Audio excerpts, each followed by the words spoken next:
منافقت اور ڈپلومیسی میں کیا فرق ہے؟ کاروباری معاملات میں منافقانہ یا ڈپلومیٹک رویہ اپنایا جاتا ہے کہ اس کے بغیر کاروبار نہیں چلا جا سکتا۔ اس سلسلے میں ازراہ کرم رہنمائی فرمائیں۔ دیکھیے، ڈپلومیسی اور ہے، جھوٹ اور ہے۔ سری جھوٹ کی آپ کو اجازت نہیں ہے، جھوٹ بولنا۔ ڈپلومیسی یہ ہے کہ ایسا طرز عمل اختیار کیا جائے کہ جس سے کوئی شخص دوسری معنی مراد لے لے۔ مثلا یہ کہ حضور صلی اللہ علیہ وسلم جانا چاہتے ہیں کسی اور مقصد کی طرف، لیکن یہ کہ آپ نے عام طور پر جو ہے یہ ذکر کر دیا کہ کسی اور جگہ ہم جا رہے ہیں، اب اس کو آپ ڈپلومیسی کہیں گے۔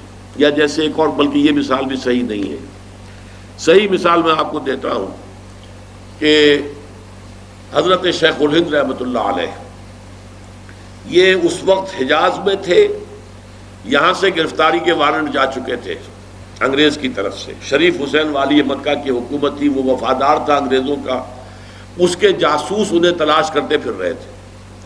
وہ حرم میں تھے، ایک جگہ پر کھڑے ہوئے تھے، تو کہ ایک جاسوس نے آ کر انہی سے پوچھا کہ وہ محمود حسن کہاں ہے، آپ جانتے ہیں ان کو، اب کیا کریں گے؟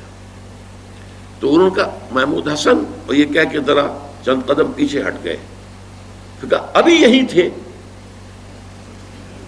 اب وہ دوڑا ادھر ادھر، ابھی یہی تھے تو بھائی پاس ہی ہوں گے، تو بچ گئے۔ جھوٹ نہیں بولا انہوں نے، اسے توریہ کہیں گے کہ ایک مغالطے میں ڈال دیا کسی شخص کو، بات جو ہے اپنی صحیح کی کہ ابھی یہیں تھے، اشارہ کیا اس جگہ کی طرف جہاں وہ تھے پہلے، ابھی یہیں تھے۔